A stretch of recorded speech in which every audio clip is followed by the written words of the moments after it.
think the hair should be like a clue. No, Craig is gonna be Obi-Wan. Oh God, okay. Hooray! I'm not the angsty one for once in my life. Okay. Are we ready? Yeah. Right. Okay, so you're Obi-Wan, I'm Anakin, yeah. Action. At this point, Anakin is choking Padme. Let her go, Anakin! Frankly, my dear, I don't give a damn. Are you not entertained?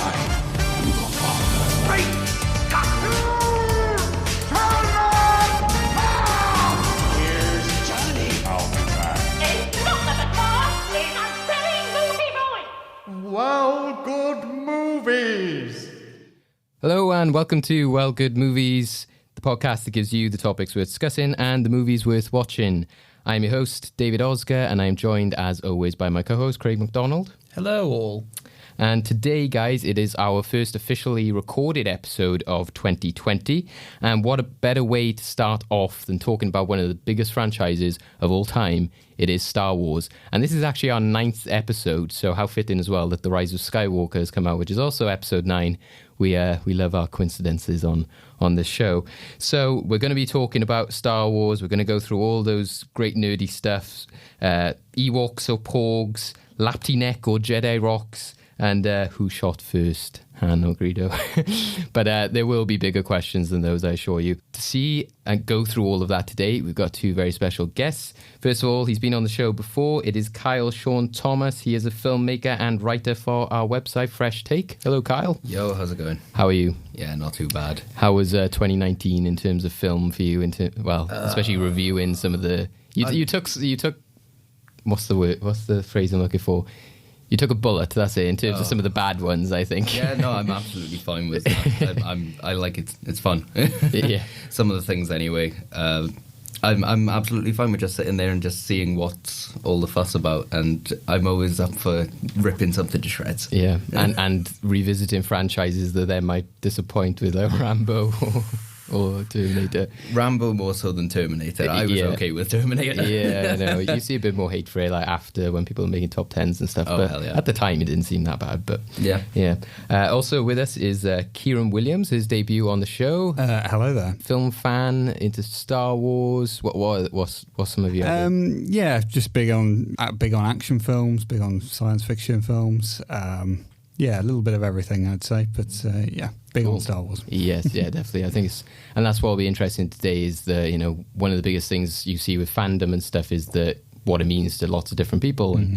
And, that's where you can obviously get like these big debates and stuff like that. But the main thing we want to be sort of talking about today is, how we feel about the franchise as a whole now that we've sort of got this supposedly completed saga. We'll see how it goes in the future, but we've got 9 films now. They've sort of told that story, and we've got 11 films in total, into live action films that we've been given. So we'll be talking about our rankings of those, and we'll also be discussing where we want the franchise to go in the future. So saying about like what we would like to see in the next film, or whether it's going to be more sort of TV based like we got with The Mandalorian and the Obi-Wan TV series.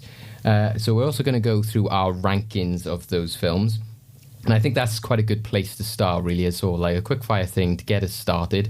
So then we can sort of get an idea for like who prefers what, like where you land on things like The Last Jedi, Phantom Menace. And I would like to remind everyone that it is okay to respectfully disagree and not kill each other. This is mostly for the audience at home, because some of us will be killed for some of them. Yeah, we get it. We know that you can find out where we live. You're a dedicated bunch of people. We know.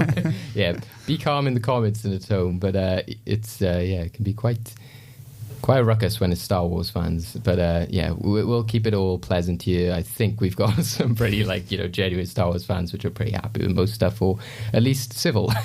So, and that's what we sort of encourage here anyway. So guys, we'll start off by, like I said, going through our rankings. First of all, let's get into the mood of Star Wars and let's revisit the entire saga with a nice montage that I found online. For over 1,000 generations, the Jedi Knights were the guardians of peace and justice in the Old Republic. Before the Dark Times. Before the Empire. The belonging you seek is not behind you. It is ahead. I want to learn the ways of the Force and become a Jedi like my father. Training to become a Jedi is not an easy challenge. I'm not afraid. You will be. You will be.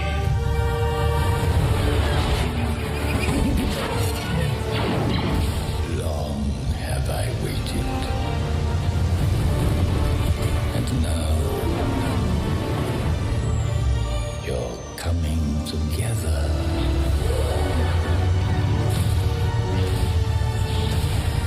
Is your undoing. What are you doing there, 3PO? Taking one last look, sir. At my friends.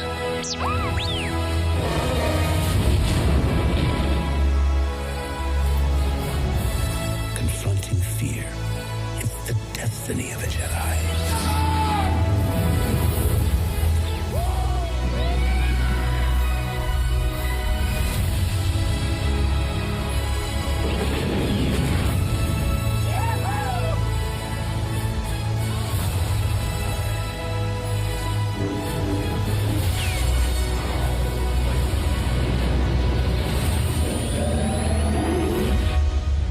The Force is with you, young Skywalker. But you are not a Jedi yet.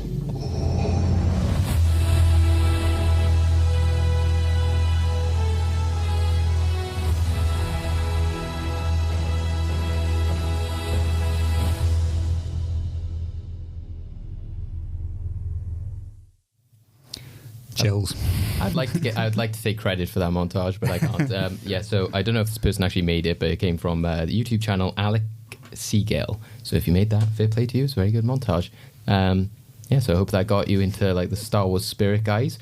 We're gonna start, like I said, with our rankings, and we'll start off with Craig. Pass.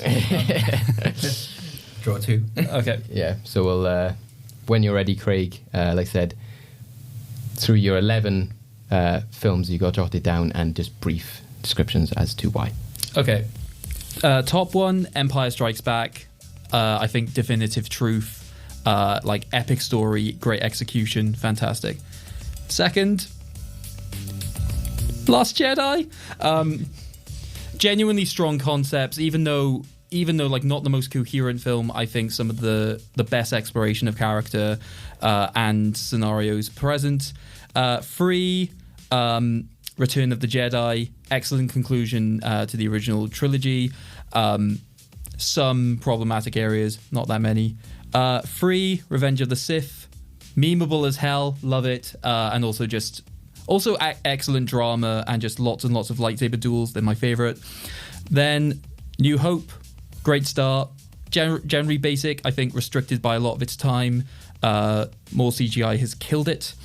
Then it's Force Awakens, repeat of New Hope, had to come lower than it, but excellent visuals, like generally good story. Rogue One, boring film until the finale, which is excellent. So have to give it there.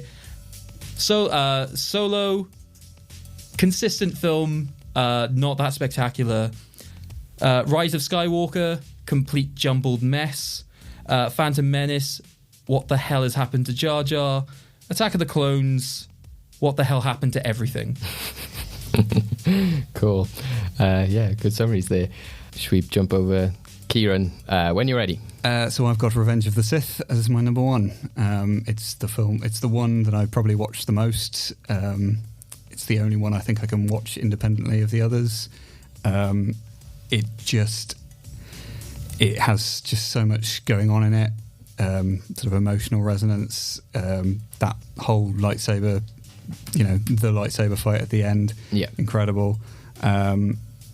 It's. I think. I'm pretty confident it's my favourite Star Wars film. It's just great.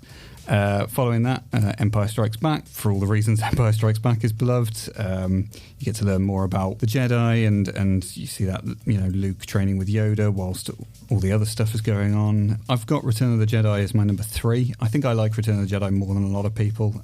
Quite like finales in general. Well, we'll come back to that, but I think Return of the Jedi's got a really satisfying finale, actually. The last 45 minutes of Return of the Jedi are just so satisfying. I was torn between the next three, but I have put A New Hope at number 4. A New Hope is great. It's just a great, fun adventure. But I have to say, I was torn between that, Phantom Menace, and Attack of the Clones. They're all sort of in the same thing. I am a big prequel defender, and I have been for a while. And I think part of the reason is that it plays a lot into a sort of epic fantasy vibes that I really enjoy and appreciate. There's a lot going on in... Get my shield ready. There's a lot going on in Phantom Menace and Attack of the Clones, which I think goes unnoticed because of all the bad stuff, basically. Yeah. A lot of the sort of political stuff that's going on, and Palpatine's plan is just quite clever, really. A New Hope number 4, Phantom Menace number 5, and Attack of the Clones number 6. I also love, again, the lightsaber battle at the end of Phantom Menace, and with Duel of the Fates going on, amazing. And I've then got Rogue One. I probably haven't seen enough, actually, but I just remember that being really good, and maybe didn't go far enough, but I thought it was quite interesting and different, sort of seeing things from a different perspective, and maybe not trying to be so epic, but just tell this quite a bit smaller story, even though it is important in the grand scheme of things. It's very sort of ground level, and I thought that was interesting, and you get these little glimpses of different perspectives on things, and the cost of the rebellion and things like that. I then got Force Awakens, which I enjoyed a lot more at the time. I think I gave it a bit of a pass because I thought, well, like you said, Craig, it's a bit of a rehash of A New Hope, but I thought, well, that's fine. We're just introducing these new characters. But then I have to say, having seen now this new trilogy, it's not relevant anymore. Basically, it's had to go down in my estimations, along with Last Jedi, which again, I was a bit like, this is taking some very interesting directions, but a lot of that is sort of negated by Rise of Skywalker. A lot of the things that Last Jedi does that are interesting are kind of, just completely turned against in Rise of Skywalker. So, and I felt like a lot of Last Jedi was kind of padding, and didn't feel very important for that. Episode 8, liked all the stuff with Rey and Luke, but everything else didn't really feel much about. Solo is my number 10, which is just aggressively average. It's fine, it's a fun adventure, but it doesn't really do anything. And this is going to seem like such a hot take, but Rise of Skywalker is my number 11, because the more I've thought about that film, the more I just think it's not very good at all. Very good. Yeah, that's very interesting, and makes me feel better about some of my choices. That makes me actually reconsider. I'm like, I should be that daring. Actually, I'm like, screw people. I had the same debates in my head. Cool. Right. So me and Kyle, who. With you, because I've got some corkers. Oh, really? Okay. I'm going to go with mine then, and then we'll just leave it on a controversial note then. Yeah. Oh, so my first one, I've gone for Return of the Jedi, similar to you, Kieren. I love a sort of like wrapping things up, and I find that it has all the elements of a great Star Wars film, and it was my favourite from my childhood. Second is Empire Strikes Back. I think it's a great film for like the villains. I love it, when the villains win, to have that concept, and to have such, a film that has them lose in 4, then to have 5 be like, right, we're going to make them evil and cool again. And I think that's really important, and loads of interesting and fun story elements happen in that film. Then it's A New Hope, just because I think it's always important to go back to where it all began, and there's a great nostalgia with that film, because again, a lot of fans might have been introduced to that as their first Star Wars outing. Then it is Revenge of the Sith, so it's going similar into what you guys talked about. So I've just jotted it down as a true space opera, and that is legitimately shown in the film, and is true to the actual storyline of it. It has so many great moments, and I just love Palpatine and a lot of the sequences that we see in it.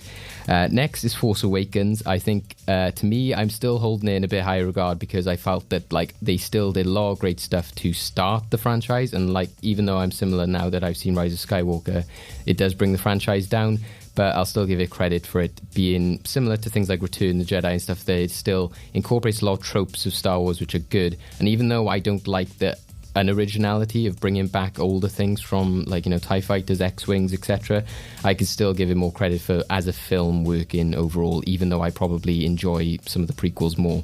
Then it's The Last Jedi, and this was really a toss-up between when you were going to that prequel era, because I do find that it is a very cluttered film, but it does have so many great moments, and because I love Luke Skywalker as a character so much, it does still take that bit more of an edge, because it has the characters that I'm invested in over other ones.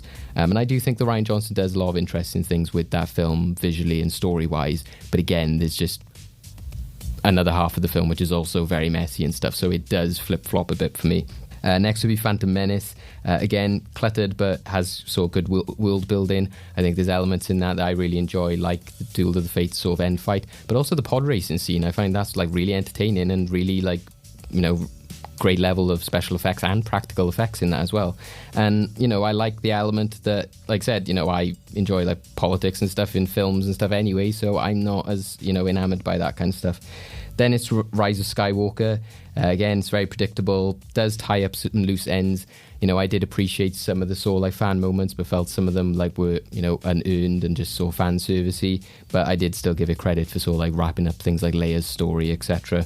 Then it's Rogue One, just because I do really think there's just half a good film, and I don't think that many of the characters in that film are very good at all. I just give it credence for actually like making me get chills for when they showed like the original pilots and stuff in that end battle scene. So it's, again, like you said, Craig, it's half a good sort of film for me.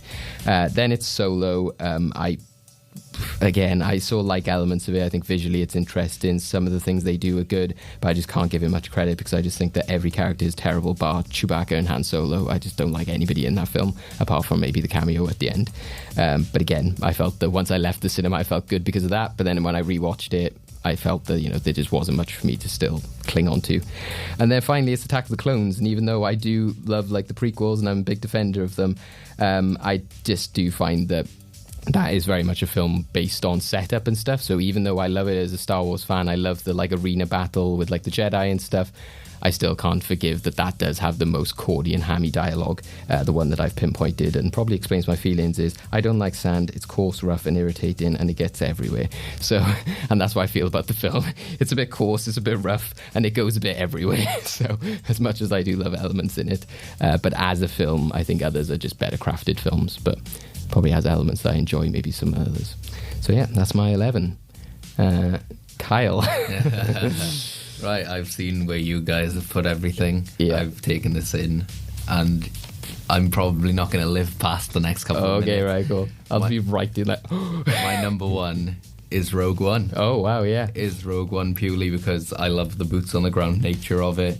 I love, like, one of my favourite things about it is the fact that everyone dies. That it's, like, it sounds morbid, but the fact that, like, it's literally a life or death mission and they're, like, willing to lay down their lives for the rebellion and sort this stuff out is great.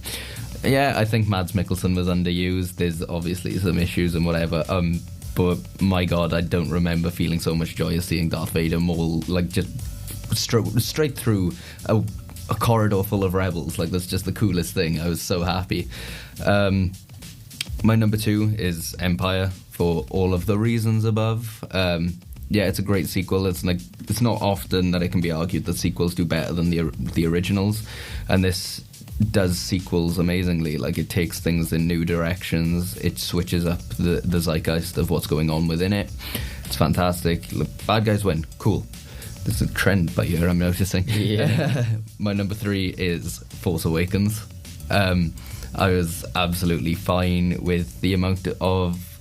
I'm not so much fine with it being a rehash of New Hope, but what I mean is I'm okay with it re-establishing the franchise, and if people haven't seen A New Hope, this can kind of be like, okay, this is what happened before, but like new sort of thing. And I stand by this opinion firmly, is that Kylo Ren is everything I wanted Anakin to be, minus like in terms of like Anakin's arc of being like an emo rather than whiny. Phantom Menace is my number 4.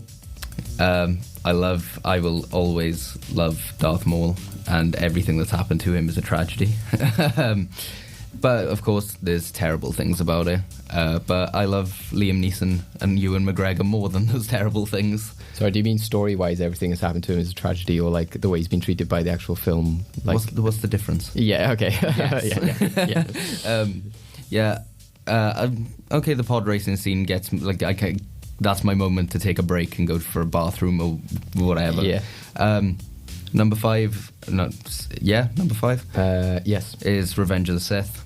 I thought it was a great way to sort of present this new fan base with the connection of Anakin becoming Darth Vader, of the fall of the Jedi, of all of these things that lead into A New Hope. I really enjoyed that. But I wasn't a fan of the copious amounts of hallway walking, talking scenes. Whatever. I also like General Grievous. Like, it is what it is. I'm a sucker for cool, just laser action-y. Dudes, I said Terminator Dark Fate was a good movie. So come for me. Come for me, scrub boredom ripped. And then I've got A New Hope.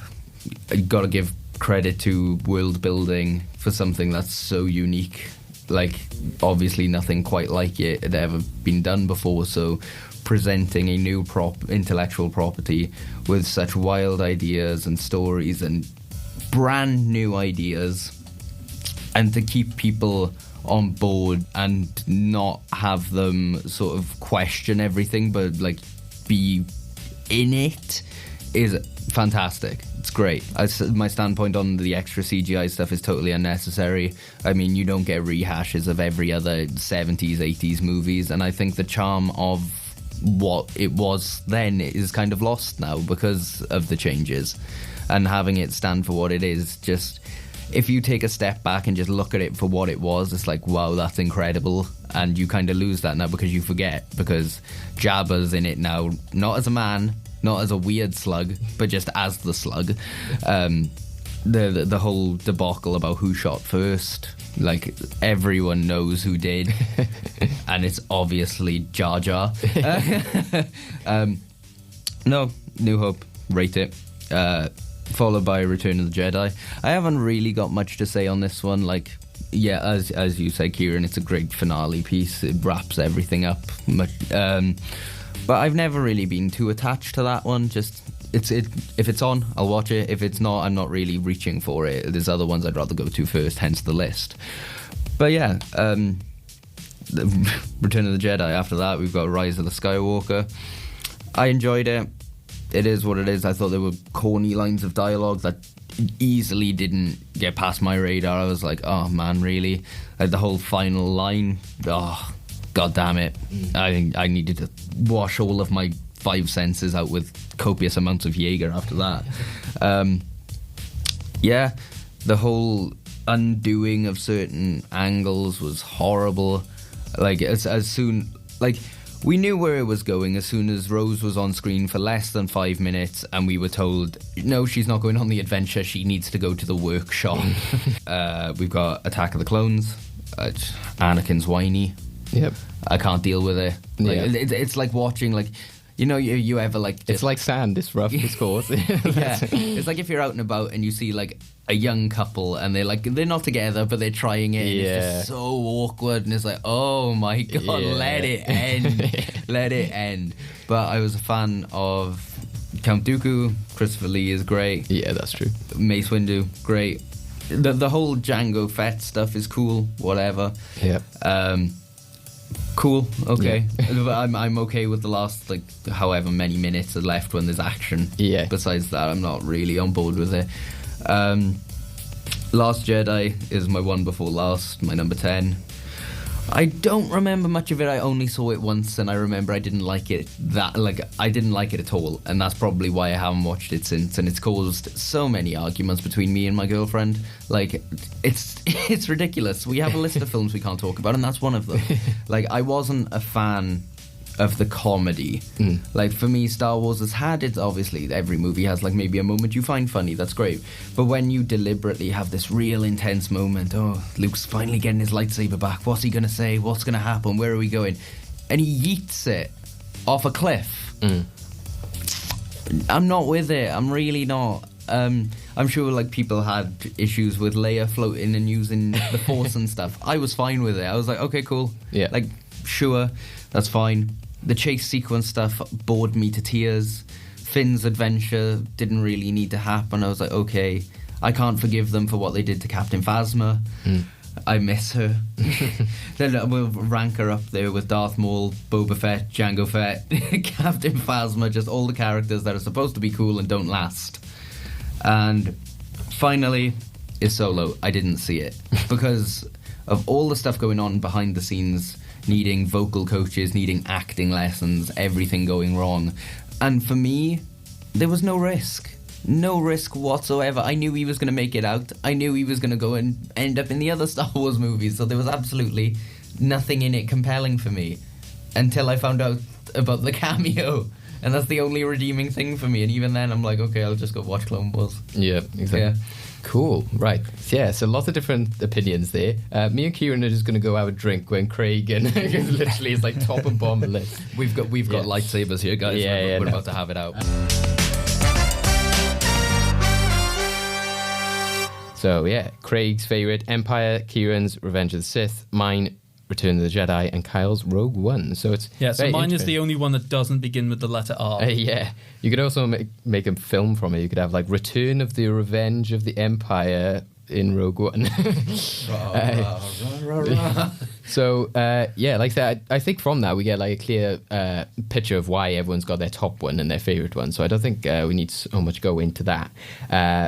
But I do think it is interesting when you look at the top one for each of us, that you do have not only the different generations, like going into the sequel era, the prequels and the original trilogy, but also, yeah, talking about like why certain ones are, important or favourites of yours. And that's what you see as well in the list and stuff like The Last Jedi. Like I said, it's the fact that Kyle has it at the bottom, Craig has it very much at the top, and then me and Kieren have it like in the middle. So it's almost like that's the fandom, isn't it? That is like a depiction of like what it's like. So yeah, I think it's very interesting when you look at things like that, and it's why you see a lot of people, like you see on like first dates and stuff, you see like people like what's your rating of the Star Wars films and stuff like that, because it is such a big thing to people and it tells you a lot about them. So yeah, I think it's interesting. So you guys, is there anything off the bat that you think like I need to question that, or I think is interesting, or you need to justify, or I just want to reassure Kyle that the decision to have Rogue One at the top, I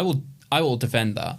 Like I will defend that because I see lots of people like really getting into Rogue One, and I get it. I completely get it. I think it's one where if you can be invested in like the initial strategy discussions and like the way things play out at the beginning, you don't see it as half a film. So I'm willing to defend that decision. Please return the favour later on.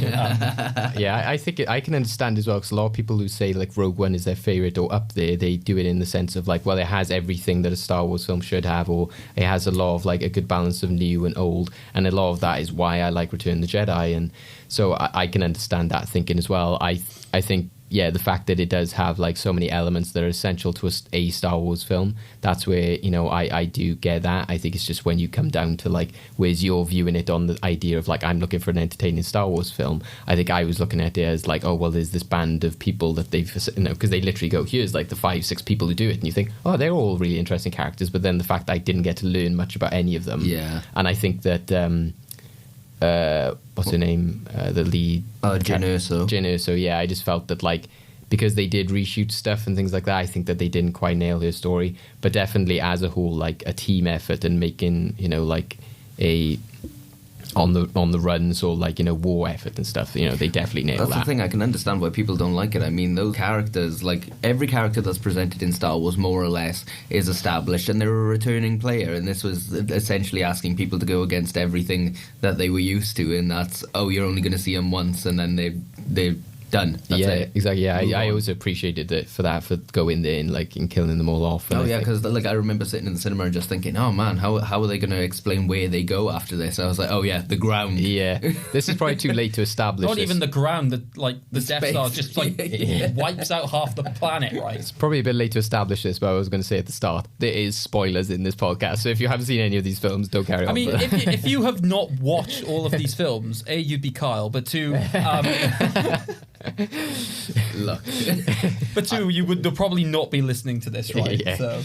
I mean, you're looking at the guy or listening to the guy that was tempted to put Phantom Menace at number one just to see the reaction. Yeah. he joked about it in the car all the way here, saying like he would do it. I would have done it, but I have auditions to do and I don't want to die. Yeah. Well, like I said, and this also comes down to, like I said, Kieren, you put like Revenge of the Sith. So if anyone was going to say about like character development stuff, it's the same with Revenge of the Sith. Nobody's going to be there like, oh well, like fully support like Padme's character arc in that film, because that's not what that film is about. It's about other things going on. So it is like what you want as a Star Wars fan. But yeah, I was really glad to see so much like prequel love in your list, to be honest. And it kind of did make me think. I was tossing up between Last Jedi and Phantom whether I should switch them, and I was just like, oh, I don't know. And then they could easily just revolve, to be honest. I don't know, but yeah, I think it goes justification. And you were saying about like the different elements that you enjoyed, like the sort of like. Yeah, I mean, I guess you could say it's about all films, really. But like with these, I think it's a case of what you're willing to ignore, and what you're, what you're. I can't think of a better expression. Turned on by. So for me, like I say, put in a lightsaber to like. So for me, like I say, that sort of epic fantasy, the Jedi.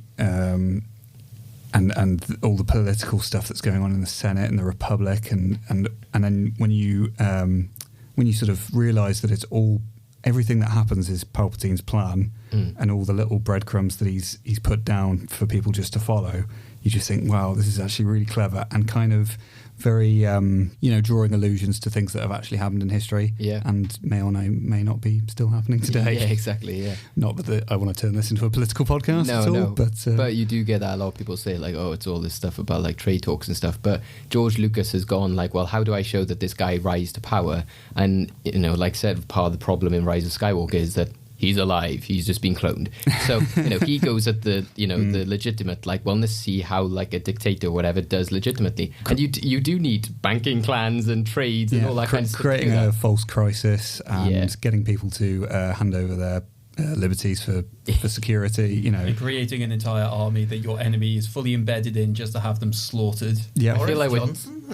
I feel like we're talking about an orange person in this, like Jar Jar Binks. But yeah, I really enjoy the mythology of like the prequels, and that's why again, like that's why I put like Revenge of the Sith where I do, because even though, like say, I feel bad that I put Attack of Clones so low, it's just that I feel that everything I love about the prequels is in Revenge of the Sith, and I really love that element of like building a mythology and having like a history there. And I think it's interesting that everybody goes like, oh well, The Force Awakens did really well and they had to go back to that nostalgic feeling that people wanted, but then there's also this entire half of people who were like Old Republic. So it's a very divided fan base, because loads of people do want to see that era talked about more, even though lots of people say that they want TIE fighters, X-Wings all day long. It's like, well no, there is still quite a big fandom that actually wants different stuff and older stuff. The thing is as well, you have a fan base that takes up a large portion of the planet. I mean, my God, like it's such an ever-growing fan base. For all different reasons. You are never going to be able to satisfy all of them. And at the end of the day, as a writer myself, I think going with story first would probably be a good idea. But like it's Star Wars. If someone said to me, do you want to do a Star Wars, I'd say no. No, I couldn't do it. I couldn't bring myself to do it because I do so many things wrong. Well, that's the interesting thing as well, is what they've done with Disney is that they've gone down the line of like, let's try Marvel and let's try and get each director doing a different take on it and that kind of stuff. And at the end of the day, a lot of people have just turned around and gone, oh well, actually I like George Lucas now, even though I give him like loads of crap when he made the prequels. You can't get better than the guy whose original vision, you can't argue against that. People can say Rian Johnson, oh, you've ruined Star Wars, you did what you wanted to do. You can't say that to George Lucas, because it's what he wants to do, because it's his story. Well, that's the thing. You have to commemorate the guy, no matter how much you dislike the prequels or dislike any of the first 6 films. He had a vision and he saw it out. That's impressive. That's so impressive. And like visually and technically as well. Any other standouts from I'll pass around the list actually, just in case if you guys want to remind yourself if there's any questionable ones, but we did sort of justify a lot of things. Craig is something like burning in No. I'm anxious. Oh, okay. I'm half expecting people to be like, so Craig. So Craig, just out of curiosity, did Rise of Skywalker have any bearing on your view of The Last Jedi? I think the way I'd probably explain this is that Last Jedi I've always had in quite high regard. If anything, I think it's probably more the opposite. I think my feelings of Last Jedi have massively impacted my feelings on Rise of Skywalker, because I think insofar as that film almost did everything it could to proactively retcon and just ignore so many elements of Last Jedi, I think it just made me knuckle down and just made me just defend it even more. I think, like, realistically, I've always loved it. I think a lot of the ways in which the scenes are conducted have been like quite impactful for me. I really like the progression throughout the film insofar as like the massively dwindling force of the Resistance and just that like sense of peril. I thought that was like really well done. I loved the Rey and Luke training stuff. I'm not going to defend the Canto Bight stuff as much as it is like an interesting look at capitalism. It is a relatively unneeded one, given the fact that there are other Star Wars media that basically do that sort of discussion much better. Just watch the Clone Wars. There are certain episodes where they actually just go into, look, this is why there are good people on the other side and there are bad people on our side, stuff like that. So but like you said earlier, that's something I'm willing to ignore, because fundamentally, how much bearing does it actually have on the plot if you think of the story playing out without that entire scene?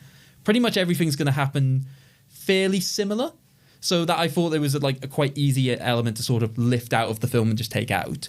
Also, just the development, like, I think there are decisions that need to be respected that I think people kept saying about the idea of like, oh, well, Snoke was pointless. I'm just like, I kind of like that, because one of my favorite tropes within narratives in terms of writing villains is I really love the trope of, to reaffirm how bad your bad guy is, you just create a supposedly badder guy who he then takes out. So this is this is a technique that I use The Legend of Korra as a really good example for. So they basically, to build up their villain in season 1, Amon, they just keep coming up with bad guys that he just takes out easily, and they're meant to be really, really powerful. So the idea that you have this then story for building up for Kylo Ren, I thought that was a really good take, and I thought that was a really good direction. And I was willing to get involved in it. I wanted to see how it won. And then they just destroyed it. They absolutely destroyed it. In the first 5 minutes of Rise of Skywalker, they're just like, lol, you're going to work for Palpatine. You're going to work. I'm just... So, I don't think it's had much bearing. I think it angered me to such a degree. And one of the things that David asked me beforehand was, have you rewatched Last Jedi? And I was like, yes, I have. Yes, there are elements that like do bug me, but they're not the elements that I think are fundamentally like the most important thing. I think there was a review I saw that put it best. I don't want to say who it was because it's by a person I no longer respect. But he basically said that the more I watch this film, the more I notice the problems, but the more I also just don't care about those problems. And I think in terms of enjoying a film as a fan, I think that's one of the healthiest perspectives you can have. So that's where I am with Last Jedi. Like there was a small part of me that was willing to put it top, but then I had an element of fear and took what would have been my number 2, like everyone else, and made it my number 1.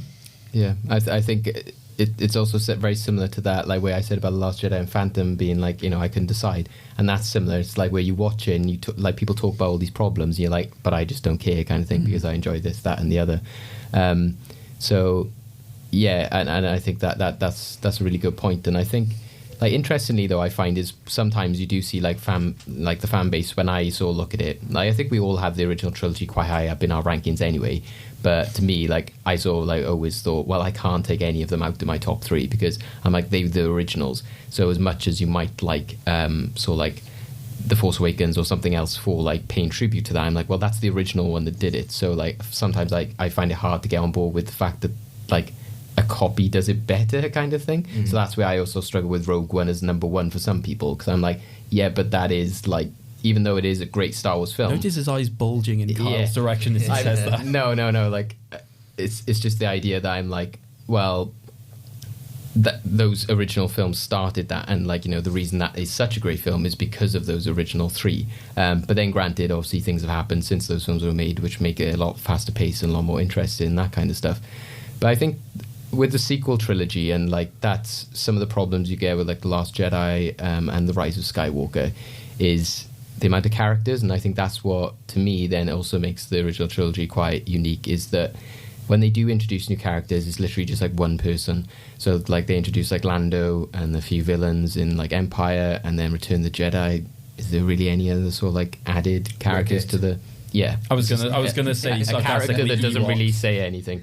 So I think the fact that like Force Awakens, you had like Phasma, you had like, you know, well, I mean, officially, like Return of the Jedi, like it adds the Emperor. Oh yeah, and it has like, you know, Akbar and things like that. But still, they're more like additional players. But but when I'm talking about the core like good cast kind of thing, the fact that then Last Jedi looks to add on to that as well. So they add like Rose Tico and everything, which is great. But like you said, Rise of Skywalker then does go, oh, well, we'll just like sideline her anyway. It's like, you're either going to go at it as she's a part of the team or she's a side player. You need to choose which one. I think where it struggled, and I've just realised this now, is that they started by wanting to do the Marvel thing, and that's good, we'll get a different director each time.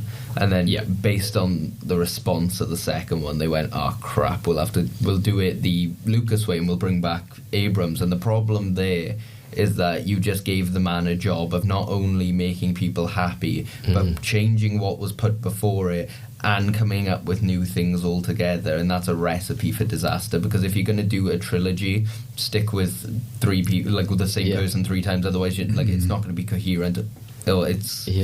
I just want to know what like the initial plans were. So because I just want to know, because obviously it seems moronic to me that you would literally get 3 directors in without somebody overseeing what the overall story is going to be. Exactly, so Marvel does so well. Well, yeah, Marvel, like the way that Marvel do it is they obviously have like Feige. Yeah, they have Feige, who basically oversees the entire story and ensures that elements are passed down. And then granted, over time, there becomes a set amount of people who basically just work on the same stories. Yeah, they'll have the end goal of Thanos is the end goal. Yeah, exactly. They have the end goal. A lot of people will also... If you're telling me that from day one the end goal was like, Palpatine. oh yeah, Palpatine is coming back, then you kind of needed to tell like Rian Johnson, so that at least there are elements of it built up within Last Jedi to suggest that. Not that it just comes like the absolute, just the middle of nowhere. I was going to say, what's more irritating is everything you just said is absolutely true, yet some kind of conversation must be happening where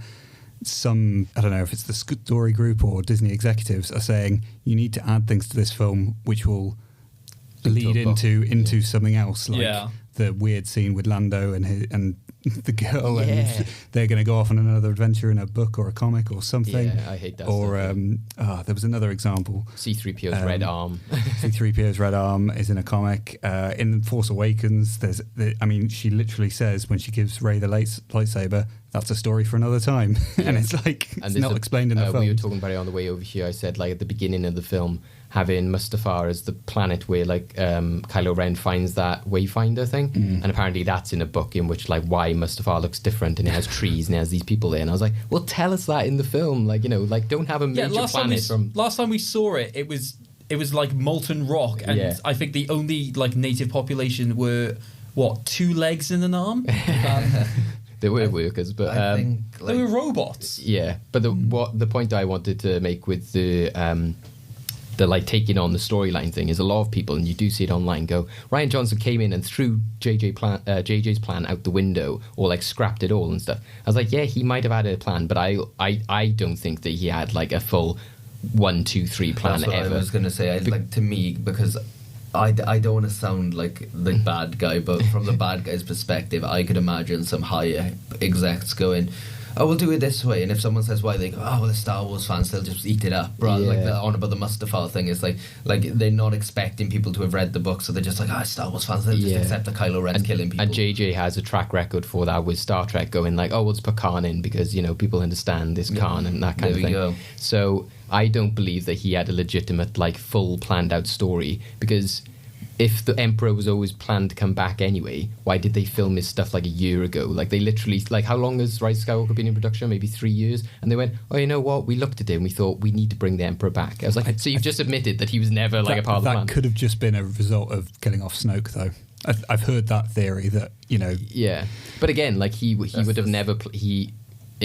If they did that in reaction to Snoke dying, then they never had a plan for... Well, they might have had a plan for Snoke, yes, but, you know, it still pinpoints... But again, if you had a plan for Snoke, let people know, and then... Yeah. I'm so upset that, like, this is the second big company that have used Andy Serkis in, like, 2 franchises, and he's been killed off before, like, his 3rd role.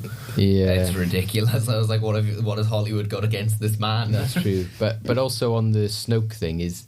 Even if they did carry on with him, like, you know, saying they had to bring the Emperor in because Snoke died, well, what were you going to do in the 3rd film with Snoke? You would have just done an Emperor storyline anyway. Oh, yeah, like, yeah. You know, so you're still going to tell the same story regardless of, like, Kylo Ren being under the tutorage of some master plan guy. So, as a comment on what you were saying, Craig, about, like, being okay with Kylo killing off Snoke for his leveling up sort of skills, making him a bad guy, I would have been more interested if he had done in Luke at the end of Jedi. Okay. Because the way I was looking at it, I was like, oh, he's just making his way through, like, the old schools. Making my way downtown. Yeah, literally. Man. Yeah, literally, because he would have done Solo, and then he would have moved on to Luke, and then they would have been Leia left, his mum, and I was like, this guy would have just, like, entirely just wiped out the entire old cast, and that would have been boss. I mean, in a sense, he did, if you want to, like, sit down and think about it. Yeah, that's another thing that, like, Skywalker, like, upset me about, like, the Rise of the Skywalker, sorry. Like, I don't feel like they really done Leia justice in her passing. They did. Yeah, I think they did the best they could, and I appreciated. That was the one thing I liked in... I'm the same as you. I didn't have much of a big issue with the flying Leia sort of thing. It was a bit weird, like, I gotta say, visually, but story-wise, I thought it was good.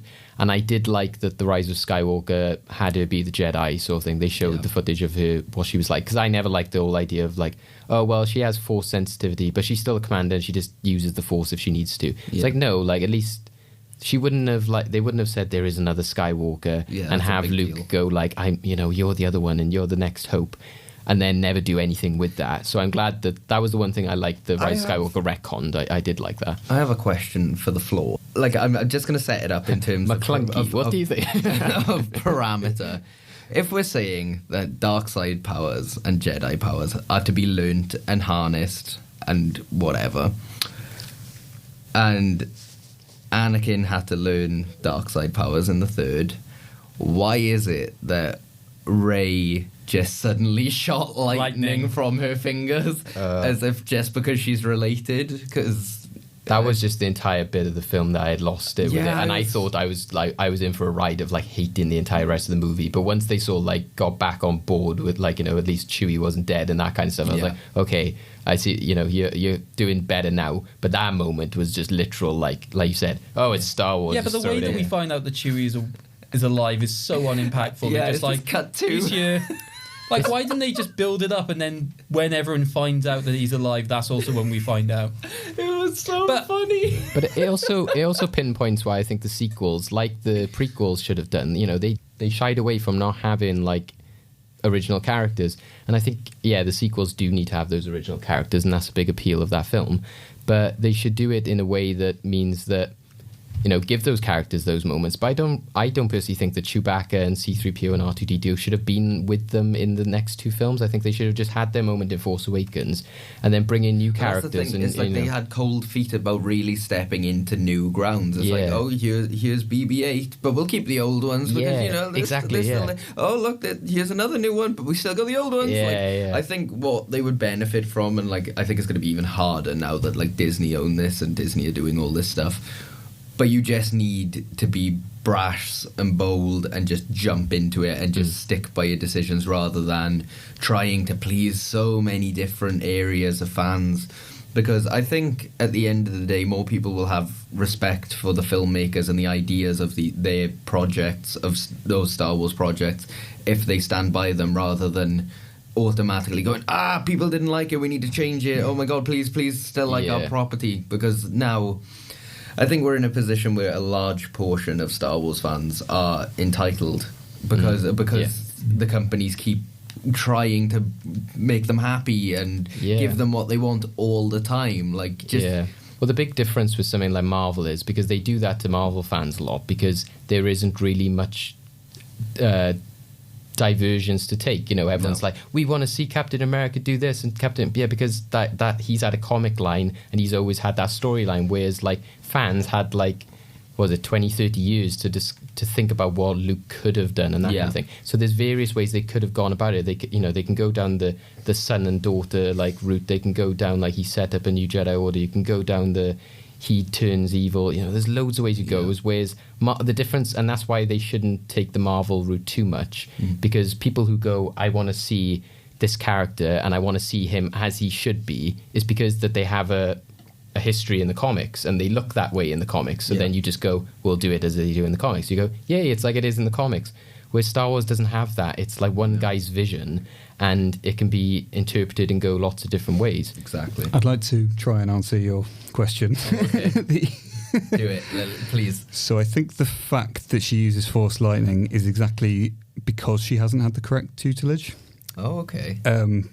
So obviously she is Force sensitive. And if you are Force sensitive or if you've been trained as a child or whatever, you can use light side Force powers and dark side Force powers.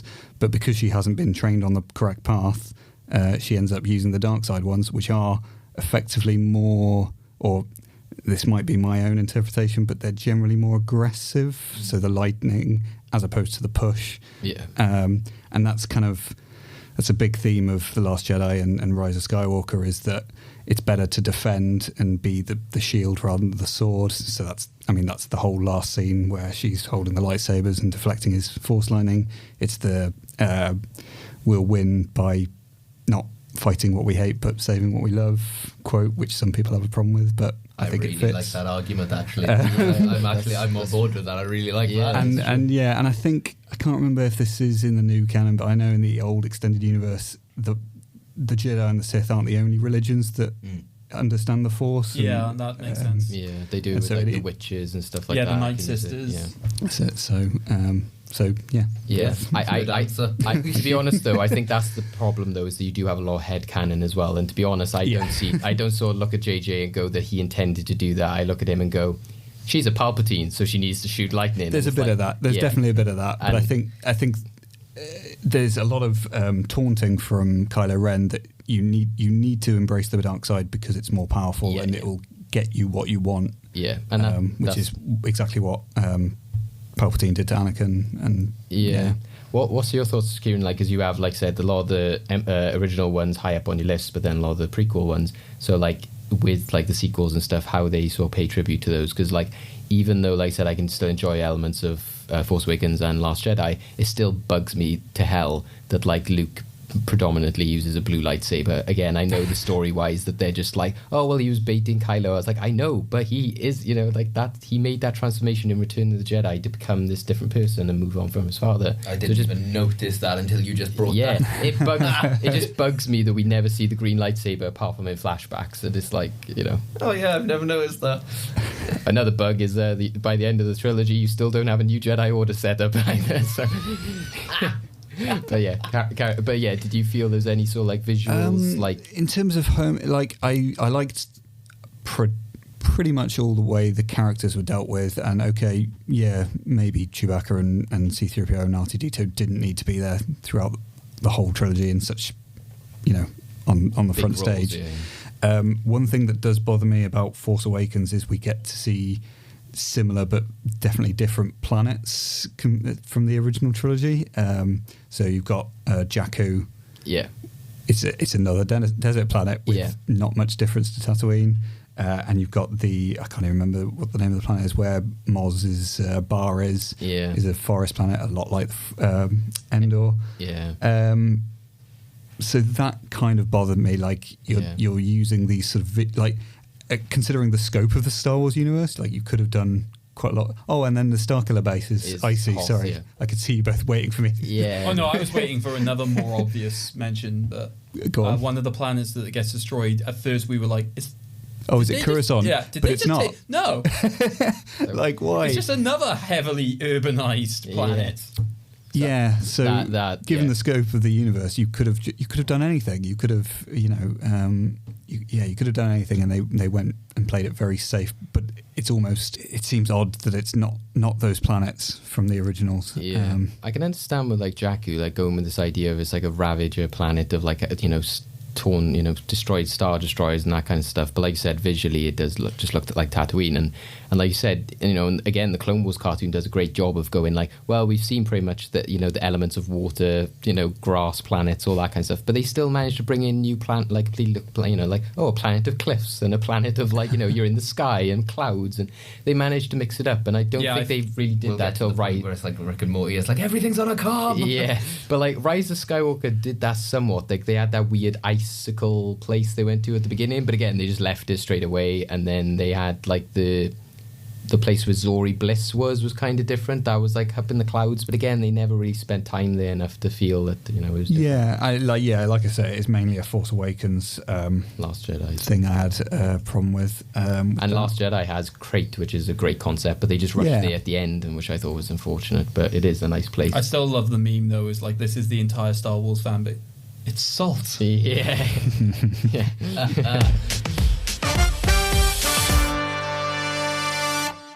Solo was the only time we really seen this like a Star Wars story of a specific character, but were you on board with when originally, obviously they sort of scrapped that, and now they were like, oh, we're gonna have a Boba Fett film and a Yoda film, and those have all kind of turned into other things. But this seems really familiar. What was it, X-Men Origins Wolverine? Yeah, but are you still a fan of maybe like you would have a Darth Maul film down the line, or do you think that it is more like either down the route of television, or they should just be new characters all in all? I just want to see more lightsabers. Predominantly. Yeah. I've just been waiting the entire episode for the listeners. Craig just got a dick out. I wish. I think if you're going to do something like, for example, Darth Maul, if we're going to do a Darth Maul movie, you shouldn't. Yeah. you done it in other series, and I think it worked well because it wasn't specifically him in the limelight. It was him as a secondary character where they had the chance to flush things out. But I think if you just stuck with him for like close on 2 hours, what's he gonna do? And you go down the same route with Solo, like, oh, well, we need to give him a crew and a team, and then it's like, well, it's no longer a Solo film because you're then introducing all these other characters. That's the thing. It's like, oh, it's Solo. Okay, so he needs to smuggle. Okay, he needs to be a rogue. Okay, he's got to do this. Like you're trying to hit all these tropes rather than thinking, what can we do new? With these characters. Like, I don't know, it might work more for someone we haven't seen a lot of, like Boba Fett, like Yoda. It might work more for them because there's more, like, we don't know as much. I'm sure in books and comics or whatever, there's more room for that. But I think it works more for others than it has ones we've already done to death. I mean, if you'd done Grievous, maybe. Like, I wouldn't necessarily say TV show because, like, I just said it and it left a bad taste in my mouth. Yeah. I'm already bored. I got a genuine question because obviously one of the things they tried to do to expand the canon as well is going into the realms of the animated. So they started with Clone Wars, then went into Rebels, and then went into Resistance. Has anyone actually seen Resistance? Because we made a point of just not touching it. Yeah. I'll be honest, I haven't seen any of them. Okay. I've seen... been meaning to. I saw Clone Wars, a large portion of it. I saw bits of Rebels. I haven't seen Resistance. If you love the prequels, then Clone Wars is like, because George Lucas... I saw the film. The film is not a... I've heard it gets, That's not it gets a good... better. It's not a fair, accurate... not a fair representation of what the show can actually Either do. look for the list, which is like the best chronological list to watch it in, or just either watch them all and just... As soon as Disney Plus hits, I'll be doing that. Yeah, exactly, yeah. I missed the 2003 Clone Wars. Yeah, that was great. Was it great. Gendry... How's his name? It's the same guy as Samurai Jack, anyway. Yeah. Like, because even then that was like episodes where it was like clone troopers that never spoke and communicated purely by hand signals, but we knew what was going on and things were blowing up. Yeah, well that's actually, and they had really, even though Ventress has quite a cool like story and look in the Clone Wars, but she looked really cool in the style of the especially considering when you're first introduced to her, she has like original Jedi lightsabers. Yeah. And then you see her getting her own lightsabers as well, But that's a character I always thought that it would have been cool to bring in or have somebody similar in the sequel films. I think my thing with that show is that because I didn't watch it as it was like, coming out, from what I understand, because obviously when it comes out it was like in short bursts. Yeah. I end up trying to watch it all in like one bulk, and it just gets overwhelming. Yeah. There's just so much going on. I'm just like, okay, is there actually much substance to this show? Because a lot of it just seems like the fighting, which is fine, but because it's done in quite a cartoony way, so like the lightsaber battles are literally just like the sort of like pew, pew, pew, pew, just sort of really simple slashes, which I realise that listeners at home can't see what I'm doing. Yeah. Right, While left, in- right. While in the actual like Clone Wars, I guess canon series, we should probably call it. Yeah. Well, I think they take a lot more work to actually create the actual duels. like the duels using the actual like lightsaber techniques. Yeah. I think the only differentiation is that one, the 2003 is Clone Wars, and like it's like the Clone Wars, which is why you have to call one canon. Yeah, exactly. Yeah, I think, and like I said, from what I've seen in Resistance, like I said, the things I didn't like about Rebels, I think are still prevalent in Resistance. It's just they've just Disneyfied it too much, kind of thing. That's why it'll be interesting when Clone Wars does go on to Disney Plus, because I saw a meme the other day. Actually, everyone was like, "Oh, look what Star Wars Disney has done and everything," and it's like the Cartoon Network logo there. Like, no, because I don't like the Disney, Rebels, Resistance. They're very much Disneyfied cartoons. Oh no, with that it's specifically because one of the images they've uploaded, like the Clone Wars, a Disney Plus, original, and everyone's like, "What? No." Yeah. A lot of things do that as well. It's like you reviewed the Dracula, and they've got like the Netflix original. I was like, isn't this BBC? But let's not get into Dracula. No. I was just saying about the original thing though. They had Netflix original. I was like, can you really call it that? I think you've just bought it for international. I don't think it's original to you.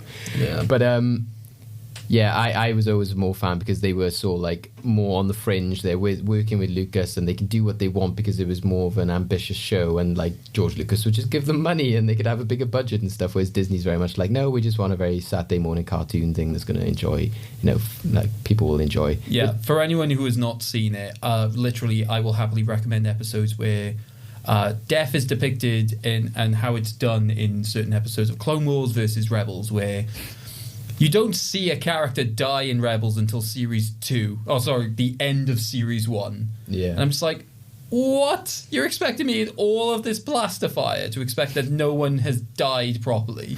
And they even take characters from the original films and even somewhat make them badass. So I don't know if some people might say like disagree with this, but like, do you know the character Snootles? Do you know who I'm on about when I say that? No. So that's the singer in Return of the Jedi, that song. With the lamps. She is in an episode of Clone Wars and turns into quite like a weird badass. Like, it's weird. Okay. She literally becomes one of the fan bases, like, or put it like this: she used to be like massively hated by the fan base. She does one thing, and then everyone's like, "We love you." No, not quite that. It was just like, okay, respect. But no, one of my favorite, but also like, I'm just going to quickly say, if we could actually get a spin-off series, which is just the space pirate Ondo Kanaka, I will watch that religiously. Hell yeah. He's in the theme park apparently, but yeah. Cool. Where? And also, like a lot of people said, Dave Filoni worked on that series. He's worked on The Mandalorian, so a lot of people see him not maybe heading up the entire of Lucasfilm, but having a big part of it in the future. So, good to see why that might be a good decision by watching those series as well. Here's my pitch. Jar Jar, King of Naboo. Oh. I don't know if it was like Darth Jar Jar. Yeah. Do you want to know that the scary thing about that is there's an episode of Clone Wars where that almost happened? Not good enough. He has a girlfriend.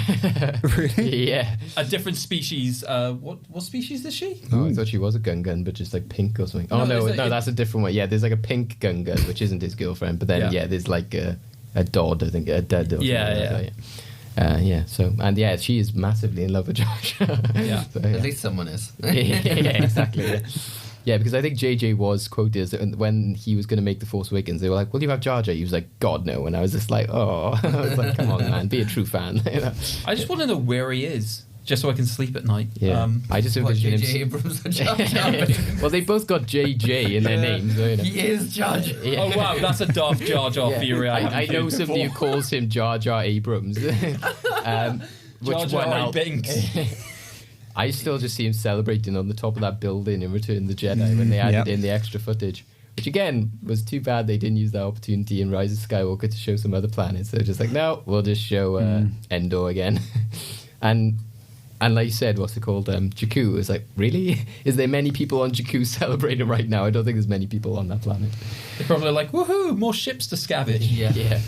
Cool. Right, thanks, guys. So I had a very in-depth discussion there about the entire franchise, our rankings, and where we would like to see it go in the future. As usual, we have our segment called The Movie Vault, which is deciding what movies should go into our vault that encapsulates films for all time. This might be a very difficult one. Can we just get the easy one out of the way? We'll just go with all our favourites and then just leave it. No. So I think it is fair to say, given the fact that 3 of us have one film as their number 2, and then me as that film as number 1, Empire Strikes Back should probably instantly go in. Is that fair to say? I would advocate for the Indiana Jones approach we had of like all 3 originals went into the movie vault. Yeah. So I would go down that line. But yeah, I'm fair with that. Yeah, so the 3 original films. Do it by number of films. Do it. So episode 4, 5, and 6. Any from the prequels? I'm trying to look at our rankings to see if we had one that did. Obviously, I think Revenge, but then probably. Kyle put Phantom above Revenge. I would happily put Revenge in there before Phantom. Okay. Yeah. Because of everything around Phantom. Yeah. That's just purely me. And it's going to be the sequel trilogy, which is going to be the... as people on the internet says, everyone loves them some Palpy. Oh, no. Unlimited power, like you have to go in just for that line. Yeah. So we're saying Revenge of the Sith? Yeah. I mean, yeah. Absolutely. Yeah. Oh, no problem with that. And the sequels, do any? I think we all know where I stand. And all the spin-offs. It could be interesting, actually, because Kyle put it as Rogue One. Maybe that is almost unanimous of the sequels, because it at least brings in elements of the originals, but I don't know whether... For all time, I don't know.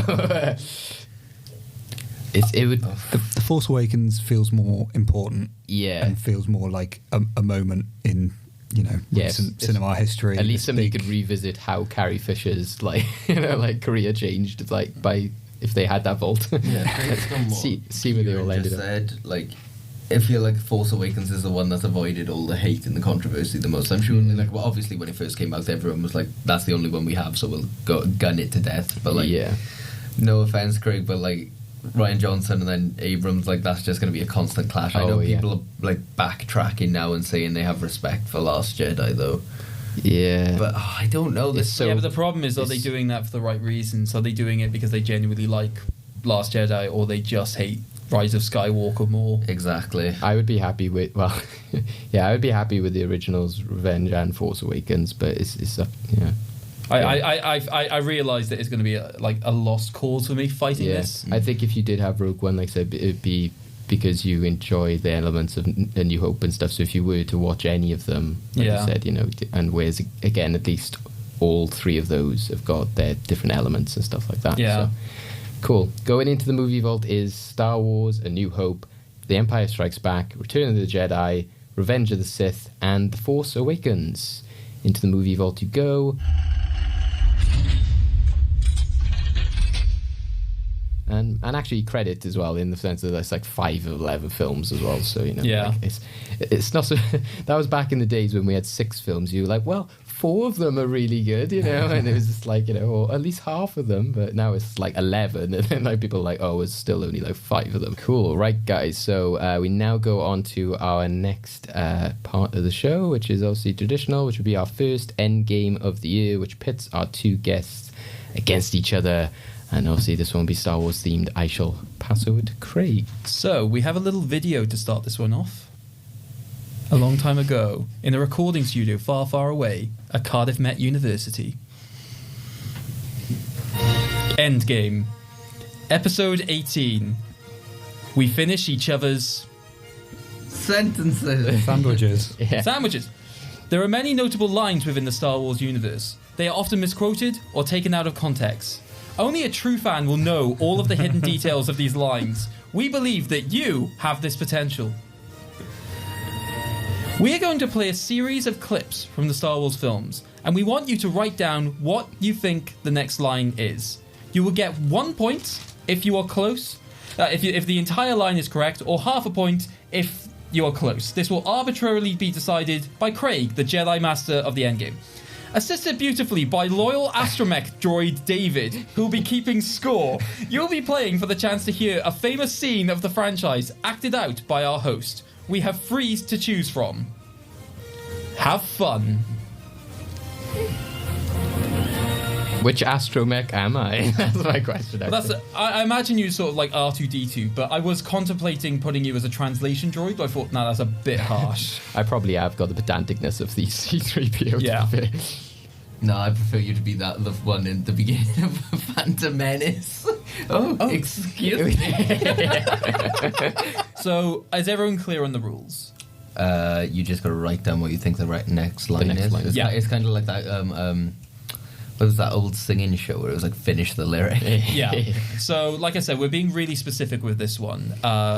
It's basically, if you get it word for word, we'll give you the point. If you're a couple of words off, but generally within the right spirit, we'll let you get half a point. So, have you got a second? Gentlemanly good luck with Kieren before the lightsabers come out. So, so just to give you an idea of the... so, for our horror episode, David and I acted out scenes from various horror scripts. So, basically, we have 3 different scenes to choose from. The winner will be... so, we'll show you both at the end of the quiz what scenes we've chosen. The winner will get to decide not only which scene is read out, but also who plays which character. So think about our personalities, think about what roles you think. I've never wanted to be a director more in my life. Okay, so we've got a good range of clips to choose from. We'll give you about, say, 10 to 15 seconds to write your answers, but you'll reveal them at the same time. Some of them, there might be a bonus point if you can reenact the line in a great accent, but we'll get to that and see if we want to offer it. Yeah. Okay, clip 1. Who's the more foolish? So who is the more foolish? I'm already done. Okay, so Kyle. Man, I had no idea, so I said Craig or David. Wow. Wow, it's not often that the guests use the endgame to throw shade at the host. Look, I had no indication whatsoever. I had no ballpark, so I was like, okay.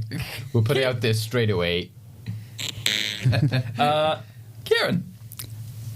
The fool or the fool who follows him? Who's the more foolish, the fool or the fool who follows him? But yeah, so that is indeed the correct answer. So Kieren gets 1 full point. Next clip. And when I kill you, I will have killed the last Jedi. So what do you think the next line is? I think it's worth mentioning that it's someone else. Yeah, these can be other people. So. Yeah, I think both of us finished writing. So Kieren. I wasn't actually sure about this. I'm going to guess no, not the last. Interesting. David? Kyle? Amazing. Every word you just said was wrong. And when I kill you, I will have killed the last Jedi. Amazing.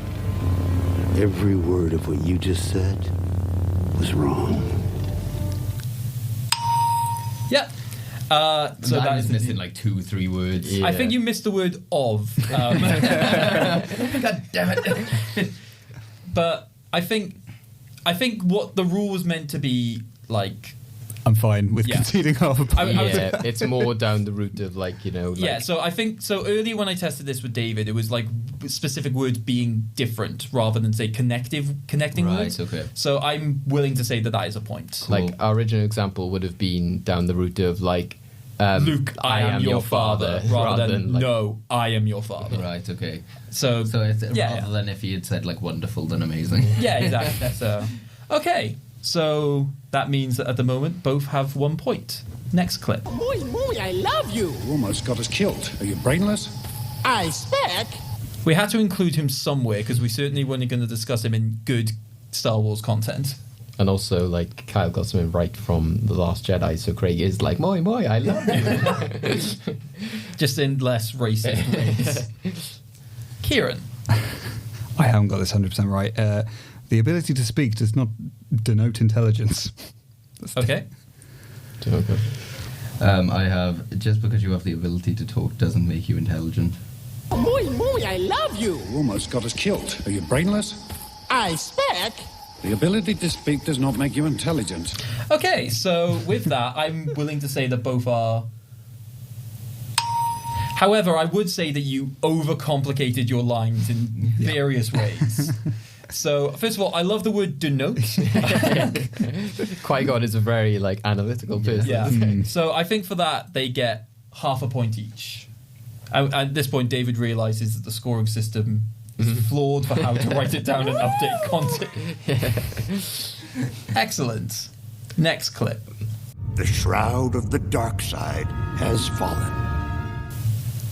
So this is my favorite clip purely because David is a massive fan and this is the one that he massively got wrong.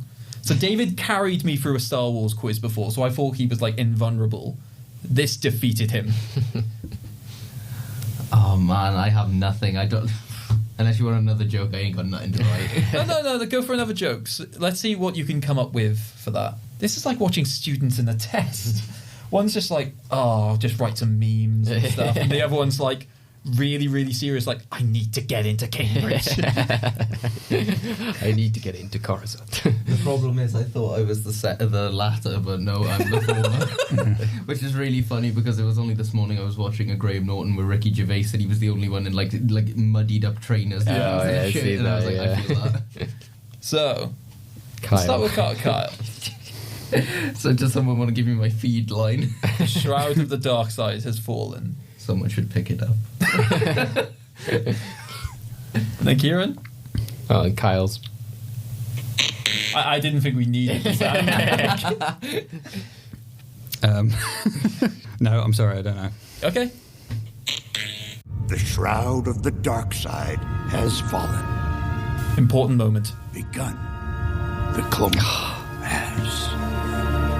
What movie was that in the second? Attack of the Clones. Yes. Oh, right. That's where the Clone Wars begin. Yeah, right. Okay. I got mixed up with Revenge of the Sith. I said, "Destroy the Sith, we must." I thought it was when he was talking. For a moment, then I thought it was in Phantom Menace, but I remember the last line being which one was destroyed? The Sith. Yeah. I knew it was that scene, but Yeah. I thought, I don't know. I knew it was prequel based off of the vocal performance. Yeah, of course. Other than that, I was nah. Yeah. So unfortunately, no point advancement there. Next clip. Why, you stuck-up, half-witted, scruffy-looking nerf herder. So, what's said next? Oh, mass pen drop confidence there. I love it. All right, I want to save that to last. Let's go with Kieren first. Who's scruffy looking? Kyle? Who's scruffy looking? Stuck-up, half-witted, scruffy-looking nerf herder. Scruffy looking. Who's scruffy looking? Beautiful. Yeah. I love it when there's such a level of confidence in the competitors. But yeah, you both get a full point. Absolutely terrific Who scene. gets that wrong is my question. So the last time, People have watched too much Family Guy. So we used this clip before in our first iteration of this game, and it was just a beautiful moment where the contestants agreed to just say their answers together. They were like, "Look, I'm pretty sure we got this right. We'll just say it at the same time," and it was a beautiful moment. Do you want to do it at the same time? We could actually play the clip and then they say it. It might be quite funny. Okay. Yeah. Okay, we'll see how this goes. Classic. Right. He's a liar. Here we go. Why, you stuck-up, half-witted, scruffy-looking nerf herder. You are both correct. The power of the nerf herder. It's real. Hey, that's our word. That almost made it into this game, by the way. Next clip. You'll speak to the Emperor about Again, straight in. And to think, this is the clip that David was worried about because I cut it too early. I don't think it's affected them. Kyle. Director Kranich, be careful not to choke on your aspirations. Okay. Kieren? I hope you don't choke on your ambitions, Chief Admiral. Interesting. So the exact quote is, first of all, we need to listen to a lot of choking. Nice. My kind of Saturday night.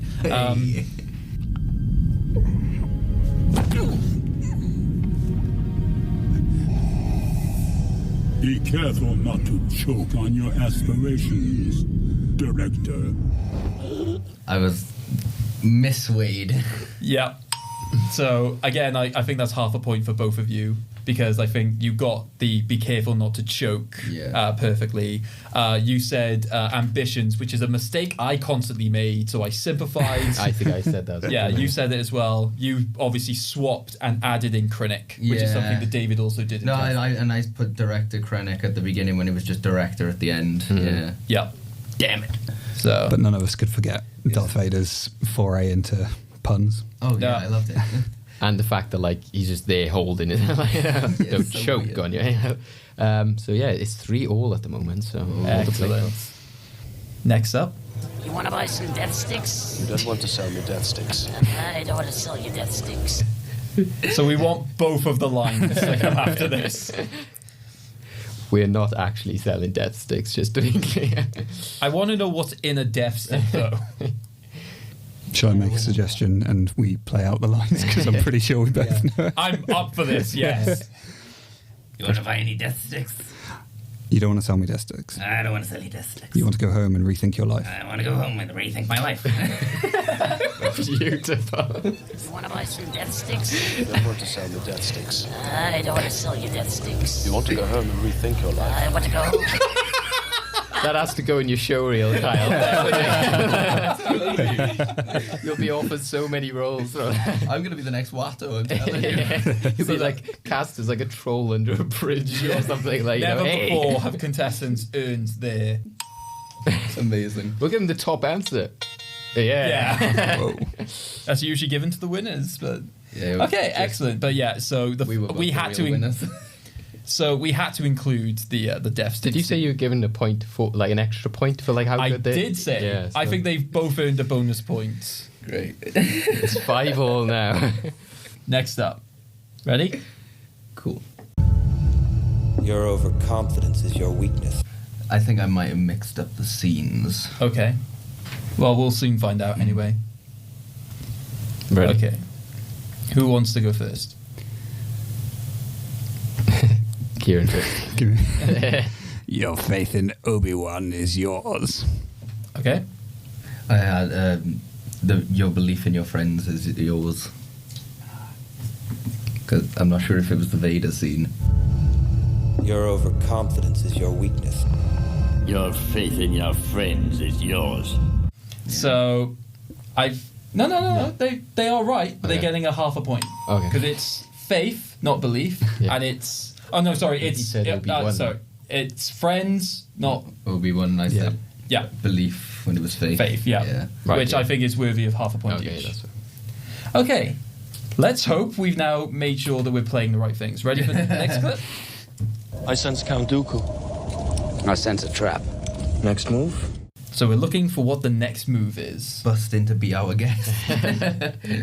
If Ewan McGregor ever does that again, though, I swear to God, he's dead. We are a guest.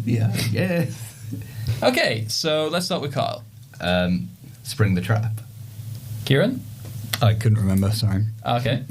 I sense Count Dooku. I sense a trap. Next move? Spring the trap.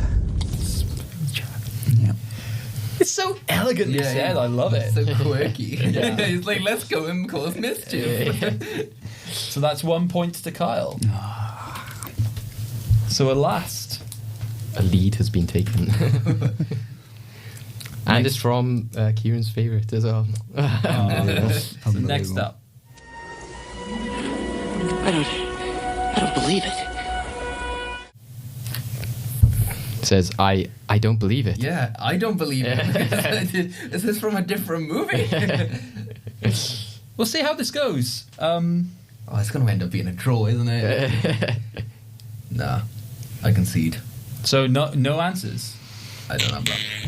I think the answer to this kind of is I think you're going to hate yourselves for what the answer is. I don't believe it. That is why you fail. And that, guys, is why you fail. That's so ironic. Unbelievable. That's what I whispered to David just now. Amazing. Okay. I was listening to it, I was like, I can't tell if this is Hayden Christensen in the second one or if this is Mark Hamill. I can't tell. Yeah, it's Mark Hamill in Empire Strikes Back.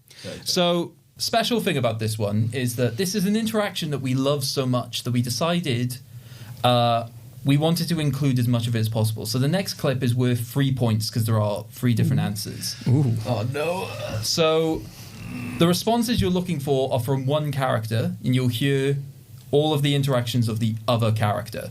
So we'll pause it at given intervals. So, In the name of the Galactic Senate of the Republic, you are under arrest, Chancellor. So we'll start with Kieren. I am the Senate. Kyle. I am the Senate. In the name of the Galactic Senate of the Republic, you are under arrest, Chancellor. Are you threatening me, Master Jedi? Yeah, so your answers were unfortunately... We were too eager. We got Very confident as well. So you forgot about the, are you threatening me, Master Jedi? I thought there was something else. It's just that's the only thing because there was room for him to say not yet, but obviously I've gone way... The Senate will decide your fate. And we know that the next line is... I am the Senate. So what's the final line before the fight? Oh, there's a final line. So I am the Senate. Not yet. All I can remember is his gnarly scream and 450 flip. That's all. Oh, I have it. I have it. Kieren. I'm not sure about this at all, but does he just say die Jedi? No. Kyle. It's treason then. Ah, how could I forget? Play the clip. Not yet.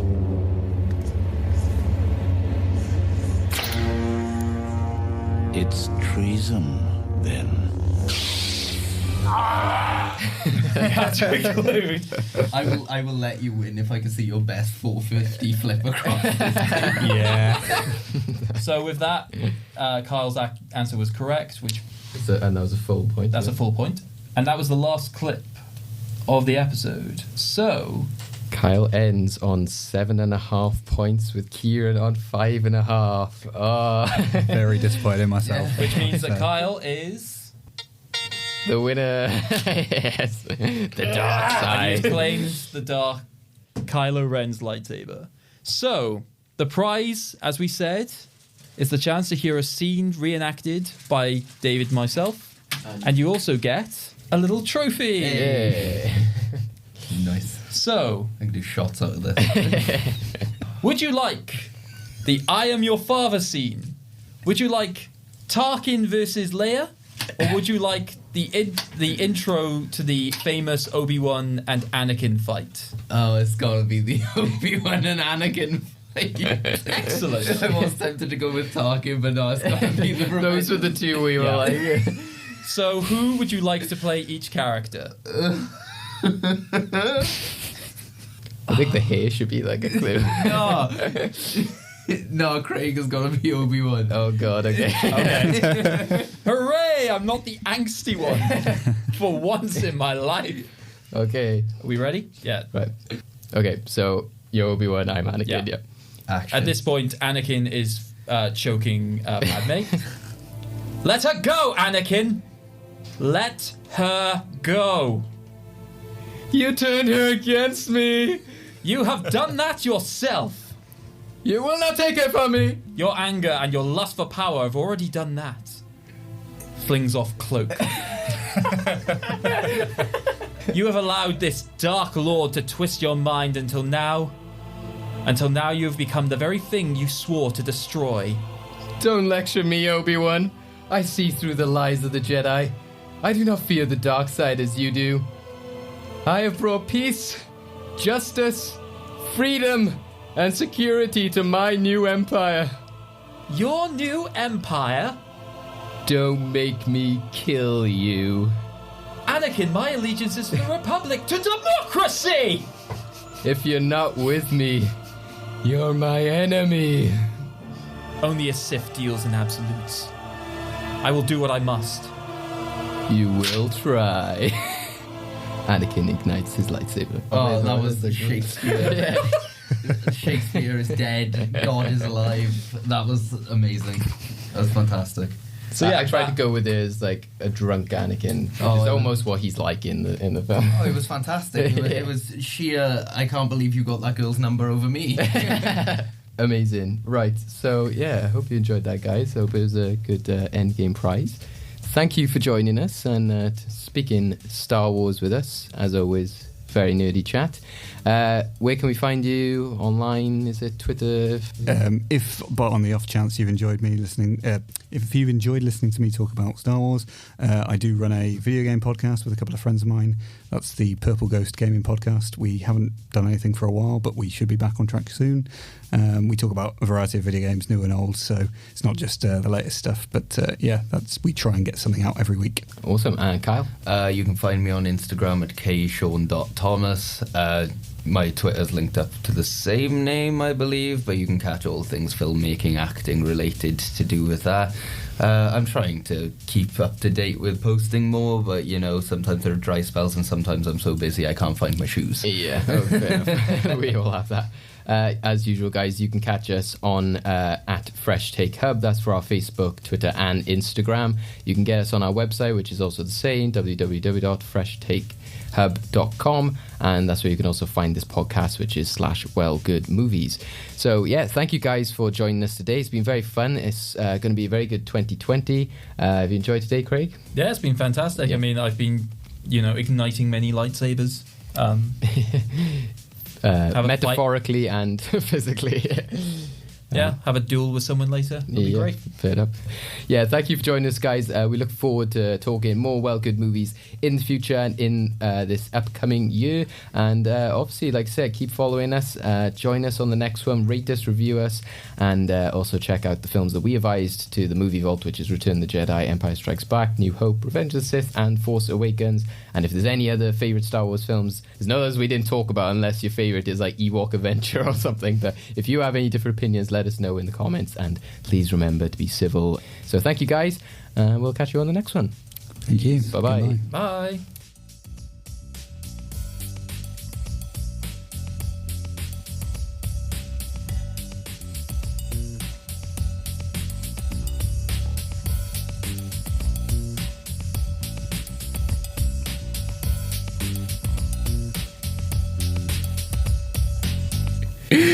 Bye.